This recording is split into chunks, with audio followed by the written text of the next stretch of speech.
فاعوذ باللہ من الشیطان الرجیم بسم اللہ الرحمن الرحیم سبحان الذي أسرى بعبده ليلا من المسجد الحرام إلى المسجد الأقصى الذي باركنا حوله. وعن عبد الله بن عمر رضي الله تعالى عنه قال قال رسول الله صلى الله عليه وسلم اللهم بارك لنا في شامنا رواه البخاری. محترم بزرگوں، نوجوان دوستوں، ماں بہنوں اور میرے چھوٹے بھائیوں، ہر قسم کی حمد و ثنا اسی اللہ رب العالمین کے لیے لائق اور زیبا ہے جو جس کو چاہتا ہے آزماتا ہے، جس کو چاہتا ہے خوف دے کر آزماتا ہے، اور جس کو چاہتا ہے اس کا مال لے کر آزماتا ہے، اور جس کو چاہتا ہے اس کی جان لے کر آزماتا ہے، جس کو چاہتا ہے اس کے بچوں کو لے کر آزماتا ہے، جس کو چاہتا ہے اپنے ملک سے نکال کر آزماتا ہے، جس کو چاہتا ہے گھر سے بے گھر کر کے آزماتا ہے. لاکھوں درود و سلام ہو جناب محمد رسول اللہ صلی اللہ علیہ وسلم پر کہ آپ کو رحم کرنے والا بنا کر، احسان کرنے والا بنا کر، انسان کے درد کو، دکھ کو سمجھنے والا بنا کر، عفو درگزر کا پیغمبر بنا کر ہم تمام کی طرف مبعوث فرمایا. سامعین کرام، آج ہم جس ٹاپک پر بات کرنے جا رہے ہیں، میرا ٹاپک ہے ملک شام اور ایک جائزہ. میں نے اس ٹاپک انتخاب اس لیے کر رکھا ہے کہ میں اور آپ سبھی جانتے ہیں کہ ہماری صبح جب ہوتی ہے تو ایسے حالات سے ہوتی ہے، ایسے کربناک حالات سے ہوتی ہے کہ جن کے ویڈیوز ہم دیکھ نہیں سکتے ہیں، جن کے تصاویر ہم دیکھ نہیں سکتے ہیں، جن کی خبریں ہم سن نہیں سکتے ہیں. ہماری آنکھوں میں طاقت نہیں کہ ان حالات کو دیکھیں، اور ہمارے کانوں میں وہ طاقت نہیں کہ وہاں کے حالات کو سنیں. دن بدن حالات بدتر سے بدتر ہوتے جا رہے. ملک شام کے اسی پس منظر میں ہم نے اس عنوان کا انتخاب کر رکھا ہے. سامعین کرام، ملک شام اگر ہم قرآن کی روشنی میں یا احادیث کی روشنی میں اگر ہم دیکھنا چاہتے ہیں تو اس کا رقبہ احادیث کی روشنی میں آج کا جو شام ہے وہ تو ہے ہی، اس کے ساتھ ساتھ فلسطین بھی احادیث میں شام کے نام سے جانا جاتا تھا، اور عراق بھی ملک شام کے نام سے جانا جاتا تھا، اور اردن یعنی جارڈن بھی یہ ملک شام میں شمار کیا جاتا تھا. احادیث میں جب کبھی ملک شام کا تذکرہ آتا ہے تو اس میں شام بھی ہوگا، فلسطین بھی ہوگا، عراق بھی ہوگا، اور ساتھ ساتھ میں اردن بھی اس میں جو ہے شمار ہوتا ہے. یہ چاروں کے چاروں جو کنٹریز آج الگ الگ ہیں، لیکن اللہ کے رسول صلی اللہ علیہ وسلم زمانے میں ایک ہی کنٹری کی شکل میں یہ تھے. اور اس زمین کے سلسلے میں، اس ملک کے سلسلے میں، اس خطے کے سلسلے میں اللہ کے رسول صلی اللہ علیہ وسلم نے برکت کی دعا فرمائی ہے. اللہم بارک لنا فی شامنا، اے اللہ تو ہمارے ملک شام میں برکت نازل فرما. اللہ کے رسول صلی اللہ علیہ وسلم نے برکت کی دعا کر رکھی ہے. ایسی سرزمین جس کے بارے میں نبی نے برکت کی دعا کر رکھی ہے، اور اس کی تصدیق اللہ تبارک و تعالیٰ کرتا ہے کیا کہتا ہے؟ سبحان الذی اسری بعبدہ لیلا من المسجد الحرام الی المسجد الاقصی الذی بارکنا حولہ. پاک ہے وہ ذات جس نے اپنے بندے کو راتوں رات حرم سے لے کر مسجد جو ہے اقصی لے جاتا ہے جس میں ہم نے برکت نازل فرمائی. تو اس زمانے میں یہ شام میں داخل تھا اور اس کے بارے میں اللہ کہتا ہے بارکنا حولہ، ہم نے وہاں بھی برکت نازل فرمائی، اس کے اطراف میں ہم نے برکت نازل فرمائی. تو گویا اللہ تبارک و تعالی کی طرف سے برکت نازل کی ہوئی سرزمین ہے ملک شام. اور اسی ملک شام کے بارے میں اللہ کے رسول صلی اللہ علیہ وسلم نے فرمایا، عن ابی ذر رضی اللہ تعالی عنہ قال قال رسول اللہ صلی اللہ علیہ وسلم الشام ارض المحشر والمنشر. قیامت کے دن یہ جب قیامت برپا ہوگی تو سرزمین شام میں جو ہے قیامت برپا ہوگی. یہاں حشر کا میدان ہوگا، یہاں جمع ہونے کا میدان ہوگا، وہیں پر ساری کی ساری دنیا والوں کو حشر کی شکل میں وہاں پر جمع کیا جائے گا. اور یہ سرزمین انبیاء کرام کی سرزمین ہے. اس سرزمین میں کون کون آئے؟ ابراہیم علیہ السلام بھی آئے، لوط علیہ السلام بھی آئے، اسحاق علیہ السلام بھی آئے، یعقوب علیہ السلام بھی آئے، ایوب علیہ السلام بھی آئے، داؤد علیہ السلام آئے، سلیمان علیہ السلام آئے، الیاس علیہ السلام آئے، یسع علیہ السلام آئے، زکریا علیہ السلام آئے، عیسیٰ علیہ السلام آئے، یحییٰ علیہ السلام آئے. اور عیسیٰ علیہ السلام کو نزول بھی اسی سرزمین نے شام میں ہونے والا ہے. اتنے انبیاء کرام یہاں پر آئے یا یہاں سے نکل کر کسی اور خطے میں چلے گئے، کسی اور خطے سے جو ہے اس علاقے میں چلے آئے. الغرب جیسے سرزمین ہے جہاں پر انبیاء کرام کا گزر ہوا ہے، جہاں پر انبیاء کرام کا رہنا ہوا ہے، جہاں پر انبیاء کرام کی موت ہوئی ہے، جہاں پر انبیاء کرام کی پیدائش ہوئی ہے، یہ ایسی سرزمین ہے. اور ایسی سرزمین جو صحابہ کرام کی سرزمین ہے. اس سرزمین میں حضرت معاویہ رضی اللہ تعالیٰ عنہ نے 30 سال حکومت کی تھی. اس سرزمین میں معاذ بن جبل رضی اللہ تعالیٰ عنہ کو گورنر بنا کر بھیجا گیا تھا.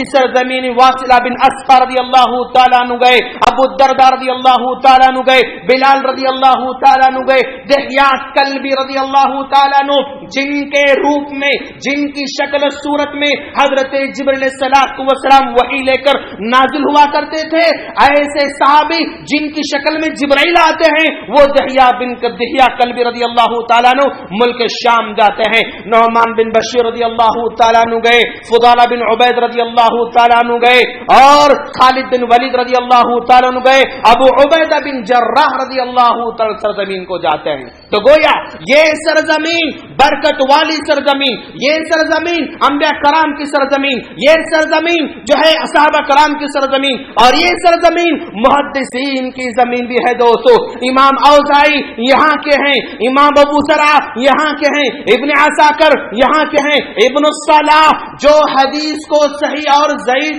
کو تقسیم کرنے میں ایکسپرٹ سمجھے جاتے ہیں، انہوں نے اس کی بنیاد ڈالی تھی، وہ اسی ملک شام کے ہیں. علامہ نووی اسی ملک شام کے ہیں، امام ذہبی اسی ملک شام کے ہیں، ابن تیمیہ اسی ملک شام کے ہیں، ابن قیم اسی ملک شام کے ہیں. دوستو یہ سارے کے سارے محدثین کی سرزمین ہے، انبیاء کرام کی سرزمین، صحابہ کرام کی سرزمین، محدثین کی سرزمین. ایسی سرزمین آج ہمارے سامنے لہو بہاتی ہوئی نظر آ رہی ہے، سروں کو کاٹتے ہوئے نظر آ رہی ہے، بچوں کی آواز نکالتے ہوئے نظر آ رہی ہے، عورتوں کی آواز نکالتے ہوئے نظر آ رہی ہے. اس سرزمین پر جو حکمران ہیں، اور یہ سرزمین جو ملک شام کی شکل میں آج ایک تھوڑا سا حصہ ہے، اور اس کا رقبہ جس کیا ہے 1,85,000 اسکوائر کلومیٹر کی شکل میں ہے. دوستو آج کا ملک شام 1,85,000 اسکوائر کلومیٹر کی شکل میں ہے، جہاں کی آبادی 1,85,00,000 ہے. بس آبادی صرف 1,85,00,000 کی ہے، جہاں پر 74% سنی بستے ہیں اور 13% شیعہ بستے ہیں اور 10% جو ہے عیسائی وہاں پر جو ہے بس رہے ہیں۔ اگر ہم اس کو میپ میں دیکھیں گے تو اس کے جو ہے نارتھ میں ترکی لگتا ہے، اس کے ساؤتھ میں جارڈن لگتا ہے، اس کے ویسٹ میں عراق لگتا ہے، اس کے ایسٹ میں لبنان لگتا ہے۔ یہ اس کا محل وقوع ہے، اور اس سرزمین پر 1970 سے لے کر آج تک ظلم ہو رہا ہے۔ 1970 میں اس بشار الاسد کا باپ حافظ اسد جو ہے حکمران بنا، وہ 30 سال تک مسلسل ظلم کرتا رہا۔ سن 2000 میں بشار الاسد جو ہے وہاں کا حکمران بن کر بیٹھتا ہے، اور اس وقت سے لے کر آج تک وہ ظلم پر جو ہے ظلم ڈھا رہا ہے۔ ناظرین اور سامعین کرام، جہاں کہیں آپ ظلم کو دیکھیں گے، اگر کوئی حکمران ظلم کر رہا ہے، اگر کوئی لیڈر ظلم کر رہا ہے، اگر کوئی آدمی ظلم کر رہا ہے، کوئی بھی آدمی اگر ظلم کر رہا ہے تو اس کے پیچھے اس کا عقیدہ بہت زیادہ کارگر ہوا کرتا ہے۔ جو جتنا زیادہ ظالم ہوا کرتا ہے اتنا ہی عقیدے کا بگڑا ہوا رہتا ہے، اتنا ہی عقیدے کا وہ جو ہے راہ سے نکلا ہوا رہتا ہے۔ اگر کوئی آدمی ظلم کر رہا ہے تو یقیناً اس کے عقیدے میں بگاڑ ہے، اس کے عقیدے میں فساد ہے، تبھی چل کر ظلم کرتا ہے۔ جس کا عقیدہ محفوظ ہو، جس کا عقیدہ توحید والا ہو، جس کا عقیدہ جو ہے اللہ کے رسول کے بتائے ہوئے طریقے کے مطابق ہو، وہ کبھی ظلم کرنے والا نہیں ہو سکتا ہے۔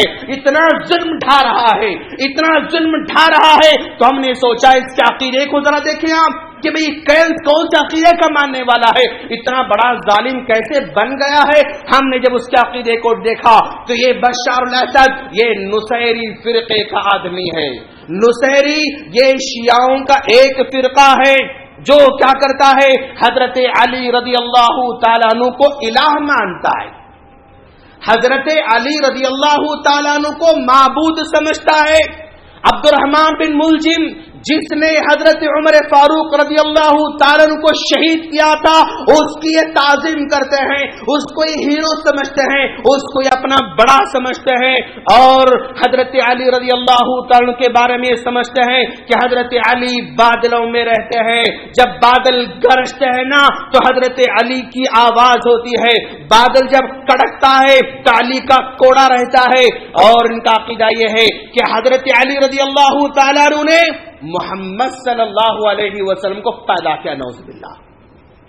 یہ بشار الاسد کا عقیدہ، یہ اتنا ظالم کیسے بنا، اتنا اس کا دل اس کے پاس جو ہے کیوں نہیں ہے، انسانیت کو سمجھنے کا جذبہ کیوں نہیں ہے اس کے پاس؟ تو عقیدے کا سب سے بڑا بگاڑ اس کے پاس ہے۔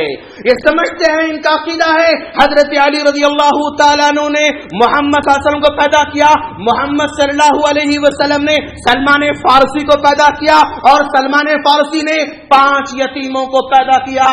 یہ عقیدہ رکھتے ہیں، اور پھر کہتے ہیں مقداد بن اسود کو سلمان فارسی نے پیدا کیا، اور پیدا کر کے ان کو رب بنا دیا، خالق بنا دیا۔ ابو ذر غفاری کو سلمان فارسی نے پیدا کیا، اور ستاروں کی ساری گردش کو ان کے حوالے کر دیا۔ سلمان فارسی نے عبداللہ بن رواحہ کو پیدا کیا، اور پیدا کر کے روح کو قبض کرنے کا سارا سسٹم ان کے حوالے کر دیا، اور عثمان بن مظعون کو پیدا کیا۔ سارے انسانوں کے جو امراض ہیں ان امراض پر کنٹرول ان کے ہاتھ میں دے دیا۔ یہ جس کو چاہے بیمار بنا دے، جس کو چاہے بیماری کو چھین لے، شفا یاب کر دے۔ یعنی یہ عقیدہ ان کے پاس ہے کہ سلمان فارسی نے ان لوگوں کو پیدا کیا اور یہ اختیارات ان کے حوالے کر رکھا، یہ سمجھتے ہیں۔ اور ان کا عقیدہ کیا ہے؟ عقیدہ یہ کہ تناسخ ارواح، اب اگر ہم اچھے کام کریں گے تو آئندہ جو ہے اچھے آدمی بن کر پیدا ہوں گے، اب اگر برے کام کریں گے تو پھر کتے بلی کی شکل میں پیدا ہوں گے۔ تناسخ ارواح، تناسخ ارواح کا ان کا عقیدہ ہے۔ ان کے پاس نماز نہیں ہے، ان کے پاس روزہ نہیں ہے۔ روزہ کیا ہے؟ عورتوں سے الگ رہنا، یہ روزہ ان کے پاس ہے۔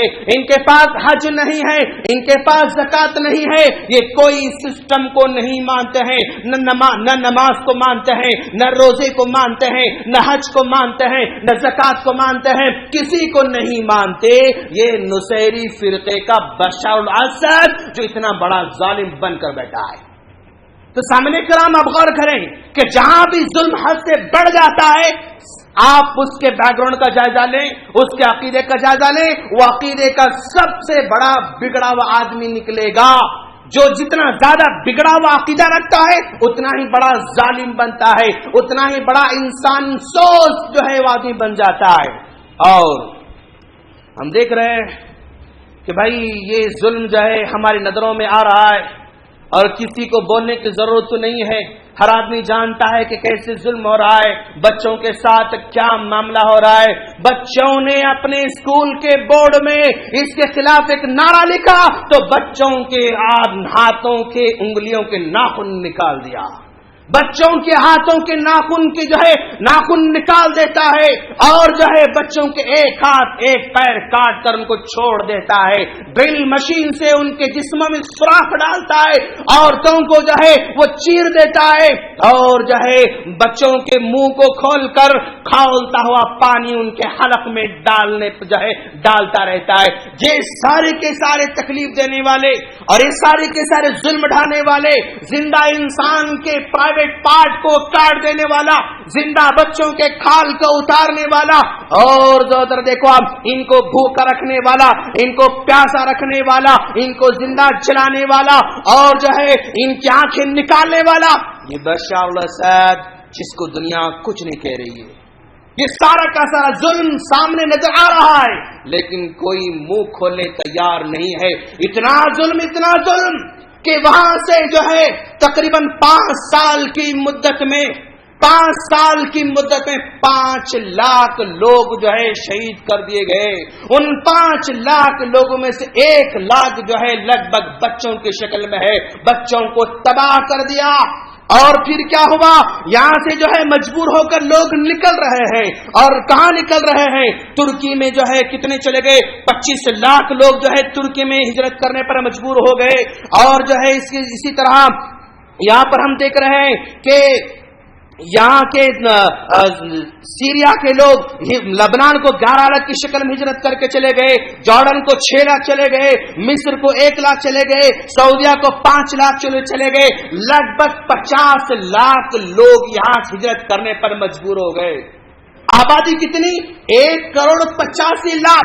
اس 1,85,00,000 کی آبادی کتنی ہے دوستو؟ ہمارے بامبے سے بھی کم ہے۔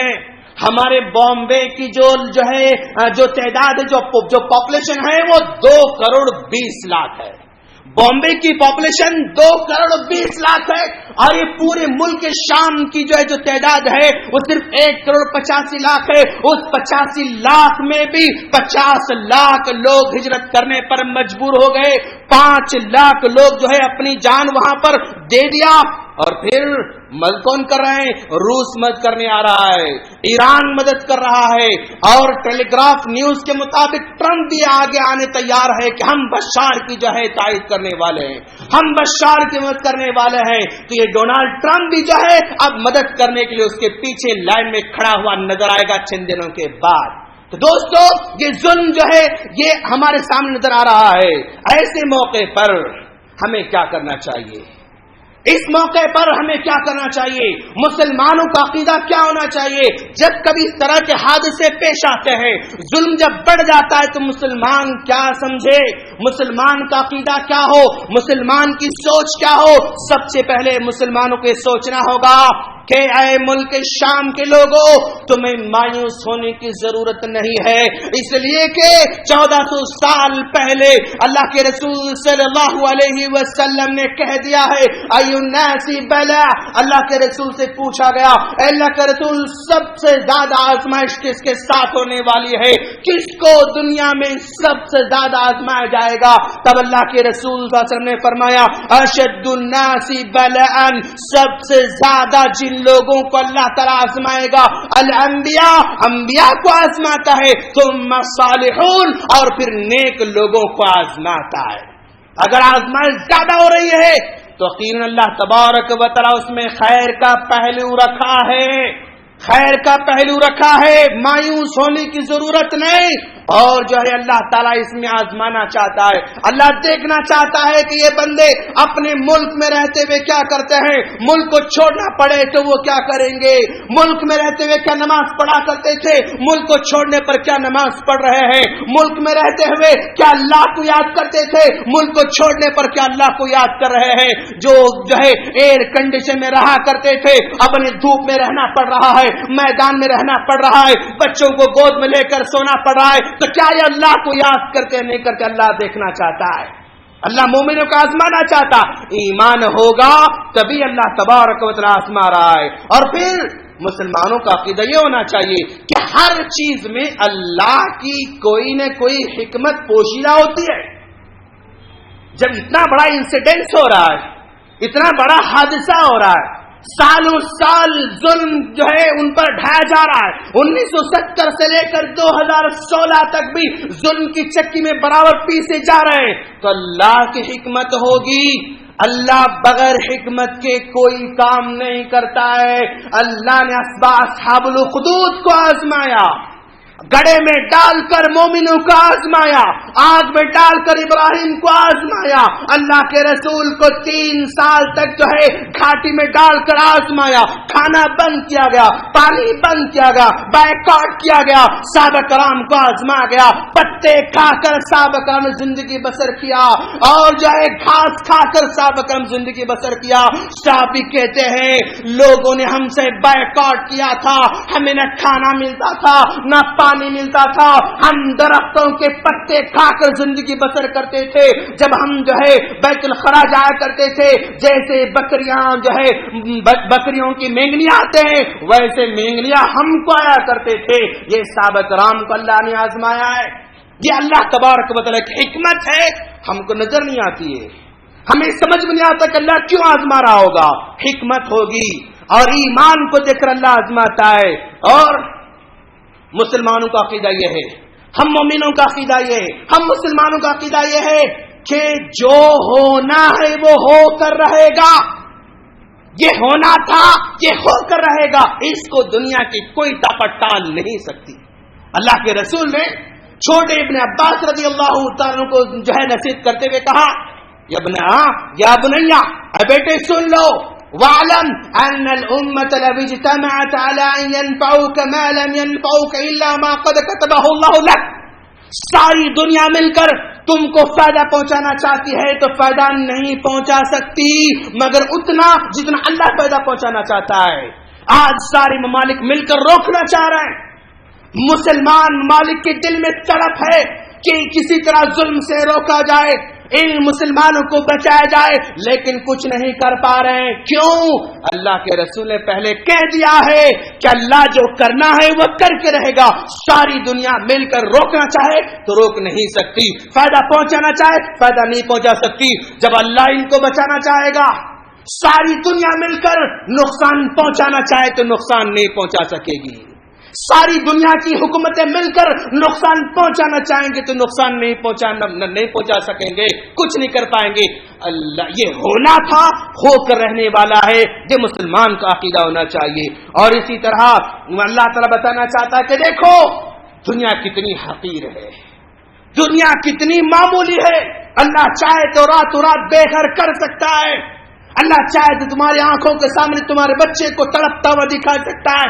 اللہ چاہے تو ہمارے گھر کی جو ہے عورتوں کو نکال کر روڈ پر لا سکتا ہے. اللہ ہاں دنیا کو حقیر سمجھانا چاہ رہا ہے, کچھ بھی کر سکتا اللہ تعالیٰ. وہ چاہے تو انسان کو رلا سکتا ہے, وہ چاہے تو انسان کو ہنسا سکتا ہے, کچھ بھی کر سکتا ہے. یہ دنیا حقیر ہے اللہ سمجھانا چاہتا ہے. اور پھر مسلمانوں کا عقیدہ یہ ہونا چاہیے اللہ جو بھی کرتا ہے بہتر کرتا ہے. میرا بیٹا تڑپ رہا ہے, اس میں اللہ کی مشیت اگر ہے تو بہتر ہو سکتا ہے. میرے سامنے میرے بیٹے کو 2 ٹکڑے کیا جا رہا ہے تو اس میں اللہ اس میں کچھ نہ کچھ مشیت رکھتا ہے, بہتر رکھتا ہے, بہتر ہی کرتا ہے. وہ ہم کو سمجھ میں نہیں آتا ہے. یہ مسلمان کا عقیدہ ہونا چاہیے. اگر یہ عقیدہ ہوا پھر انسان پریشان نہیں ہوگا, انسان پریشانوں کو ڈٹ کر مقابلہ کرے گا, وہ جو ہے وہ حیران نہیں ہوگا. یہ مسلمانوں کا عقیدہ ہونا چاہیے. اور یاد رکھو دوستو, حالات کتنے بگڑتے جائیں, مسلمانوں کو دنیا سے مٹایا نہیں جا سکا. دنیا میں جتنا مسلمانوں کے ساتھ آزمایا گیا ہے کسی اور قوم کے ساتھ آزمایا گیا ہوتا تو وہ دنیا کی تاریخ میں مٹ گئی ہوتی. وہ قوم مسلمانوں کے ساتھ جتنا آزمایا گیا ہے کسی اور قوم کے ساتھ اللہ آزمایا ہوتا تو وہ قوم دنیا سے نیز تو نابود ہو جاتی, اس کا نام نشان تک باقی نہیں رہتا.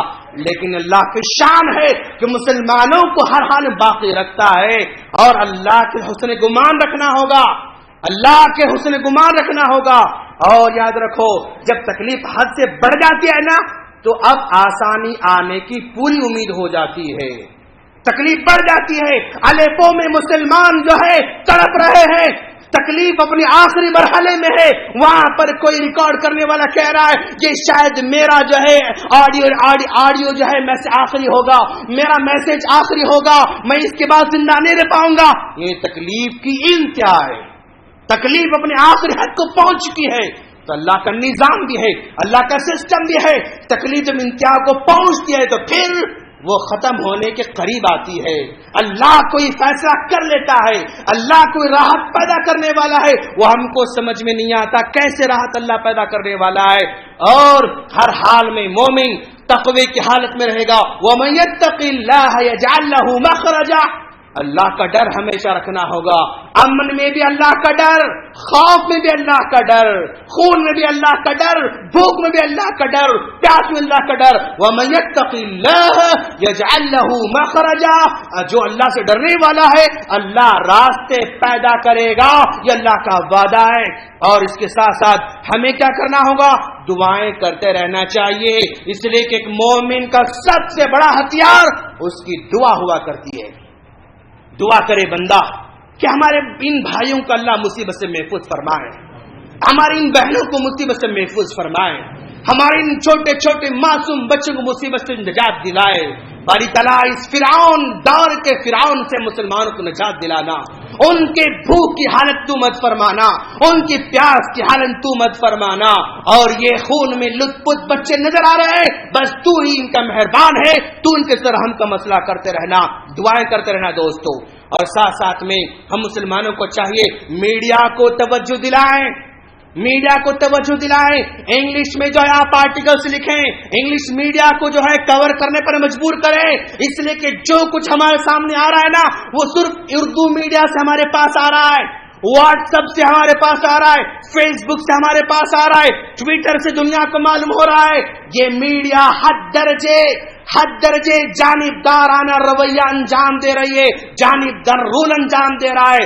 اور ایک سروے کے مطابق پوری دنیا کے اندر اس وقت اگر کوئی غیر جانبدار میڈیا ہر ایک کے ہاتھ میں ہے تو لوگوں نے کہا کہ وہ فیس بک ہے. اس کے ذریعے حقیقت دنیا والوں کو معلوم ہوتی ہے, اس کے ذریعے لوگوں کو حقیقت حال علم ہوتا ہے. لوگوں نے یہ کہا آج ہمیں اجاگر کرنے کی ضرورت ہے, میڈیا سے کہیں اور اقوام متحدہ کو للکارے کہ دیکھو کہاں گئے ہیومن رائٹس والے, کہاں گئے جو ہے خون کے آنسوں کو پوچھنے والے, کہاں گئے چھوٹی چھوٹی چیزوں کو لے کر پتنگڑ بنانے والے, کہاں گئے یہ میڈیا والے, کہاں گئے اقوام متحدہ والے. ان کو آواز دینا ہوگا, آ کر یہاں کا جو ہے کوریج دینا ہوگا, دنیا والوں کو سمجھانا ہوگا, ظلم کو روکنا ہوگا, ظلم کو روکنا ہوگا. یہ ظلم کو روکنا ایک آدمی کی بس کی بات نہیں ہے, ایک ملک کے بس کی بات نہیں ہے. اقوام متحدہ کے ذریعے اس پر دباؤ ڈالنا ہوگا اور اس کو روکنے پر مجبور کرنا ہوگا. تماشائی بن کر بیٹھنے کی ضرورت نہیں ہے, بلکہ جو ہے دائرے میں رہتے ہوئے, اصول کے دائرے میں رہتے ہوئے ان کو توجہ دلانے کی ضرورت ہے دوستو. اور اسی طرح سفارتی تعلقات پر جو ہے اپنی نظر ثانی کرنا ہوگا کہ کس طرح اس ملک کو ظلم سے روکا جا سکتا. انسانیت کے بیس پر, انسانیت کی بنیاد پر ظلم کو روکنے کی تلقین کرنا ہوگا. یہ مسلمانوں پر ظلم ہو رہا ہے, اس لیے ہم کہہ رہے ہیں نہیں, کسی بھی انسان پر ناحق پر ظلم ہوگا ہم اس کو روکنے کی تلقین کریں گے. آج مسلمانوں کے ساتھ ہو رہا ہے تب بھی ہم روکیں گے, کل غیر مسلم کے ساتھ بھی ہوگا تب بھی ہم روکیں گے. کسی بھی انسان پر ظلم ہوگا ہم اس کو روکنے کی کوشش کریں گے, اس کو روکنے کی تلقین کریں گے, اس کو روکنے کی آواز اٹھائیں گے. اس لیے کہ انسان انسان ہے, اس کا بھی خون ہے, میرا بھی خون ہے, اس کی بھی سانس ہے, میری بھی سانس ہے, اس کی بھی جذبات ہیں، میرے بھی جذبات ہیں. دنیا میں جہاں بھی ظلم ہوتا ہے اس ظلم کو روکنے کی آواز اٹھانا ہوگا. انسان ہونے کے ناطے، انسان ہونے کی بنیاد پر اگر آواز نہیں اٹھاتے ہیں تو انسانیت ہمارے اندر سے مر چکی ہے. غیر مسلموں کو بھی چاہیے کہ آواز اٹھائیں. غیر مسلم جو ہے اینکروں کو چاہیے کوریج دیں، غیر مسلم میڈیا کو چاہیے اس کو کوریج دیں اور انسانیت کی بنیاد پر اس ظلم کو روکیں. اس لیے کہ یہی انسانیت ہے. اگر نہیں روکتے ہیں، روکنے کی بات نہیں کرتے ہیں، روکنے کا آرٹیکل نہیں لکھتے ہیں، روکنے کی نیوز نہیں لاتے ہیں، روکنے کا خیال پیش نہیں کرتے ہیں تو انسانیت کا جنازہ نکل چکا ہے اور انسانیت سے انسان کھو چکا ہے. یہی اس کا مطلب ہو سکتا ہے. ہم اللہ سے دعا کرنے جا رہے ہیں باری تعالیٰ دنیا میں جہاں کہیں ظلم ہو رہا ہے ان ظالموں کو روکنے کی توفیق عطا فرما. ظلم چاہے مسلمانوں پر ہو یا غیر مسلموں پر ہو اس ظالم کے ہاتھ پکڑنے کی توفیق عطا فرما. باری تعالیٰ ملک شام کے خواتین کو محفوظ فرما. باری تعالیٰ ملک شام کے بچوں کی حفاظت فرما. باری تعالیٰ ملک شام کے نوجوانوں کی حفاظت فرما. باری تعالیٰ دنیا میں جہاں کہیں مسلمان پس رہے ہیں، ظالموں کے ظلم میں پس رہے ہیں، ان ظالم کو ہدایت نصیب فرما. ان ظالموں کے دلوں کو بدل دے اس لیے کہ تو دل کو بدلنے والا ہے. فرعون چاہے تو موسیٰ کو مار سکتا تھا لیکن اللہ نے دل بدلا تو فرعون موسیٰ کو مار نہیں سکا. ہاں باری تعالیٰ تو فرعون کے دل کو بدل سکتا ہے تو بشار کے دل کو کیوں نہیں بدل سکتا؟ بدل سکتا ہے باری تعالیٰ. تیری حکمت ہے، ہم انتظار کریں گے. تیری حکمت ہمیں پورا بھروسہ ہے باری تعالیٰ. تیری حکمت ہاں کیا چاہتی ہے ہم کو سمجھ میں تو نہیں آتا لیکن باری تعالیٰ ہمیں تجھ پر پورا بھروسہ ہے کہ وہاں کے ہر مظلوم کو انصاف ملے گا، دنیا کے ہر مظلوم کو انصاف ملے گا، دنیا کے ہر مظلوم کی آواز کو سنی جائے گی. باری تعالیٰ تو درد کو لانے والا، تو جو ہے درد کو دور کرنے والا، تو بیماری لانے والا، تو بیماری کو دور کرنے والا، تو تکلیف کو لانے والا، تو تکلیف کو دور کرنے والا، تو ہی جو ہے انسانوں کے چہروں پر خوشی لانے والا اور تو ہی انسانوں کے چہروں سے خوشی کو غائب کرنے والا. باری تعالیٰ طاقت ساری تیرے اختیار میں ہے، قوت ساری تیرے اختیار میں ہے. تو جس کو ہدایت دینا چاہے دے سکتا ہے. باری تعالیٰ اس دور میں اس دنیا میں سب سے پہلے اگر کسی کو ہدایت کی ضرورت ہے تو ظالموں کو ہدایت کی ضرورت ہے. اگر آج کسی کو سمجھداری کی ضرورت ہے تو ظالموں کو سمجھداری کی ضرورت ہے. آج اگر دنیا میں کسی کو انسانیت کا درد کا احساس کی ضرورت ہے تو ظالموں کو درد کی احساس کی ضرورت ہے. باری تعالیٰ تو انہیں ہدایت نصیب فرما. ربنا تقبل منا انك انت السميع العليم وتب علينا انك التواب الرحيم. سبحانك رب العزة عما يصفون وسلام على المرسلين والحمد لله رب العالمين.